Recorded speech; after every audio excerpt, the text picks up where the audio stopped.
রবের দরবারে যখন সিজদা কবুল হয়ে যায় কারো, রব্বুল আলামিন বলে যে বান্দা আমার দরবারে মাথা ঝুঁকিয়েছে দুনিয়াবি কোনো বিষয়ে, আমি আল্লাহ কুদরতিভাবে তাকে এমন ভাবে সাপোর্ট করব দুনিয়ার কারো সামনে যেন তার দুনিয়াবি কাজে মাথা নত করতে না হয়। সুবহান। এবার বলেন ইজ্জত দেওয়ার মালিক কে? হায়াত দেওয়ার মালিক কে? সম্মান দেওয়ার মালিক কে? তাহলে সেই দরবারে ঝুঁকলে দাম কমে না বাড়ে? আপনাদের এলাকায় মসজিদ আছে? এখানে আজান হয় কয়বার? 5 বারের আজান 5 রকম। হয়তো আজান দাতার সুরের উপর সুর ভিন্ন হয়, শব্দ। এবার শিক্ষিত সমাজের ভাই যারা আছেন, স্কুল কলেজ ভার্সিটির ভাই যারা আছেন, একটু শব্দটা নোট করবেন। সুবহানাল্লাহ কার প্রশংসা? মাশাআল্লাহ কার প্রশংসা? বিসমিল্লাহ কার নাম? কিন্তু বড় চমৎকার বিষয়, যেই নামাজ হচ্ছে শ্রেষ্ঠ ইবাদত, যে নামাজ হচ্ছে মেরাজ, যে নামাজ হচ্ছে জান্নাতে যাওয়ার রাস্তা, যে নামাজ হচ্ছে অমানুষ থেকে মানুষ হওয়ার শক্তি, যে মানুষ হচ্ছে বান্দাকে রবের রহমতের সাগরে যাওয়ার রাস্তা করে দেয়, যে নামাজ হচ্ছে মানুষের ভিতরটাকে পবিত্র করে দেয়, যে নামাজ হচ্ছে মানুষের চিন্তাকে পবিত্র করে দেয়, যে নামাজ হচ্ছে বান্দাকে রবের রহমতের সাথে সম্পর্ক জোড়া লাগাই দেয়। সুবহানাল্লাহ। যে নামাজ হচ্ছে শারীরিক শক্তি ব্যায়ামকে বাড়িয়ে দেয়, যে নামাজ আপনার ব্রেন শক্তিকে বাড়িয়ে দেয়, যে নামাজ আপনার হার্টের রক্ত সঞ্চালন ভালো লাগে, যে নামাজ আপনার ভিতর একটা পবিত্রতার ভাব নিয়ে আসে, সেই নামাজকে রব্বুল আলামিন সুবহানাল্লাহ বলে শুরু করতে দেয় নাই, বিসমিল্লাহ বলে শুরু করতে দেয় নাই, মাশা আল্লাহ বলে শুরু করতে দেয় নাই। কখনো কি একবার ভেবেছেন নামাজের শুরুটা কেন আল্লাহু আকবার দিয়ে হয়? দেখেন একটু, আমি শুধু দেখাবো, আপনারা শুধু উচ্চারণটা করবেন। এবার রুকুতে যাব, এবার সিজদায় যাব, এবার সিজদা থেকে বসবো, আবার সিজদায় যাব, আবার বসবো, এবার রুকু থেকে দাঁড়াবো। শুনি নাই আওয়াজ এখনো হয় নাই। এটা কি আমরা করেছি না আল্লাহ করেছে? আর আল্লাহর প্রত্যেকটা কাজের মধ্যে কোনো না কোনো হিকমত আছে, মনে রাখবেন। আপনি যে কোনো কাজ করার জন্য হাতের দরকার আছে না? যে টাকাটা আপনি বেতনে পাচ্ছেন, এগুলো তো হাজের কাজের কারণেই তো পাচ্ছেন। তো কিছু কিছু কাজ আছে কোনো প্রকার ক্যারি করা ছাড়া, আর কিছু কিছু কাজ আছে আপনি শক্তি প্রয়োগ করা ছাড়া কখনো কাজের বেতন আপনি পাবেন, বাস্তব যেটা।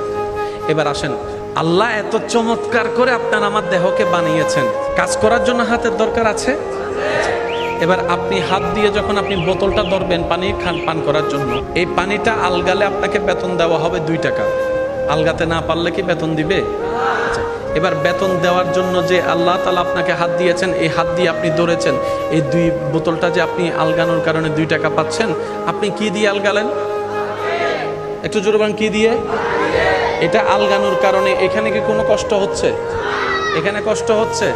কিন্তু কিছু কিছু কাজ আছে আপনি দেখবেন আল্লাহ এমন ভাবে সিস্টেম করেছেন, আমি দেখাচ্ছি, আপনারা একটু দেখবেন। প্রথম জেনারেটর, 2 নম্বর জেনারেটর, 3 নম্বর জেনারেটর, এটাও যদি আলগাতে না পারে অটোমেটিক 4 নম্বর জেনারেটর স্টার্ট হয়ে যায়। 4 নম্বর জেনারেটর যদি কোনোভাবে কোনো কিছু আলগাতে ব্যর্থ হয়, অটোমেটিক 5 নম্বর জেনারেটর অ্যাক্টিভ হয়ে যায়। এটাও যদি তেমন জোর না পায়, অটোমেটিক 6 নম্বর জেনারেটর। সেজন্য অনেক সময় দেখবেন হাতে ভারী কিছু আলগালে কোমরে পেইন হয়। সুবহানাল্লাহ কি আরো জোরে বলা যায়? হাতে ভারী কিছু আলগাতে গেলে অনেক সময় কোমরে পেইন হয়। কেন? ওই জেনারেটর কোমরে আল্লাহ একটা ব্যবস্থা করে দিয়েছেন। ওই জেনারেটরকে সাপোর্ট দেওয়ার জন্য আল্লাহ হাঁটুর জেনারেটরের ব্যবস্থা করে দিয়েছেন। একটা দেহের ভিতরে কতগুলো জেনারেটর আপনি নিজে ভেবে দেখবেন। আমি বলি কি, 5টা আঙ্গুল সমান নয়, কিন্তু ভাত খাওয়ার সময় 5টা আঙ্গুল সমান হয়ে যায়। সুবহানাল্লাহ। যদি আপনার আমার কথা মোতাবেক 5টা আঙ্গুলকে আল্লাহ সমান বানাতেন, কেউ ভাতও খাইতে পারতাম না। আল্লাহ সিস্টেমটা এমন ভাবে করেছেন, যারা স্রষ্টা খুঁজে পায় না, শ্রদ্ধার সাথে আবদার করে বলে যেতে চাই, আপনার স্রষ্টা খোঁজার জন্য ডানে বামে দেখারও দরকার নাই, কম্পিউটার নিয়ে গবেষণা করারও দরকার নাই। আপনি আয়নার সামনে দাঁড়ায় নিজেকে নিয়ে নিজে গবেষণা শুরু করেন। আপনার মনেই বলতে বাধ্য হবে এত সুন্দর সৃষ্টি কোনো সৃষ্টির পক্ষে করা সম্ভব নয়, এটা একমাত্র স্রষ্টাই সৃষ্টি করে দিতে পারে। বলেন সুবহান। আর একটু জোরে বলি না সুবহান আল্লাহ। এবার বলেন নামাজ শুরু হয় কি বলে? আল্লাহ। জোরে বলেন আল্লাহ। এবার আজানের শুরুটা দেখেন।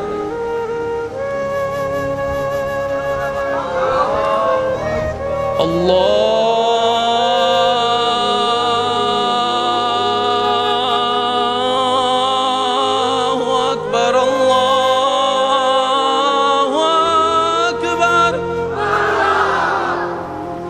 আল্লাহু আকবার। এবার আজানের শেষে দেন লা ইলাহা ইল্লাল্লাহ। শুরু তো আল্লাহর নাম, শেষও আল্লাহর নাম। একটু ভাবেন, একটু বুঝুন কেন আল্লাহ নামাজ এইভাবে দিয়েছেন। ফজরের নামাজ দেখেন 4 রাকাত দিয়েছেন, 2 রাকাত ফরজের আগে 2 রাকাত, জোহরের 4 রাকাত ফরজের আগে 4 রাকাত, আসরের 4 রাকাত ফরজের আগে 4 রাকাত, এশারের 4 রাকাত ফরজের আগে 4 রাকাত, মাগরিবের ফরজ 3 রাকাত ফরজের আগে 2 রাকাত।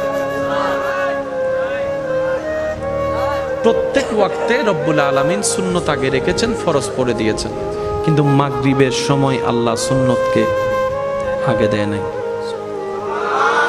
প্রত্যেক ওয়াক্তের নামাজ একটু খেয়াল করে দেখবেন জোর রাকাত 2, 4, 4, 4, একমাত্র বেজোর মাগরিবের ওয়াক্ত। তো জোর নামাজ কাকে বলে? বেজোর নামাজের অর্থ কি? সুন্নত আগে হলে কি হয়, সুন্নত পরে থাকলে কি হয়? ওই বুঝটা বুঝে যখন আপনি আমি নামাজে দাঁড়াবো, একদিন দেখবো সেই নামাজ আপনার আমার জন্য নূর হয়ে যাবে। তখন আপনার আমার ভিতরে শয়তানের রাজত্ব যতই অন্যায় করতে যখন উৎসাহিত করবে, ওই নামাজ আমাদেরকে বারবার সেভ করে ফেলবে। কিভাবে? এই বাদ দে, নামাজে কখনো এই কাজটা করাটা মানায় না। ওই যে বললাম ইমামের ছেলে যেরকম কাজটা করা মানায় না, নামাজি এই কাজটা করা কখনো মানানসই হবে না। ওই আল্লাহর আয়াত সামনে চলে আসবে, আসসালাতু তানহা আনিল ফাহশায়ে ওয়াল মুনকার। চিৎকার দিয়ে বলেন না সুবহানাল্লাহ। আর একটু জোরে বলেন না সুবহানাল্লাহ। আল্লাহ আমাদের সবাইকে 5 ওয়াক্ত নামাজই আদায় করার তৌফিক দান করুক। বড়দেরকে সম্মান, ছোটদেরকে স্নেহ করার তৌফিক দান করুক। মা বাবাকে সর্বোচ্চ সেবা করার তৌফিক দান করুক।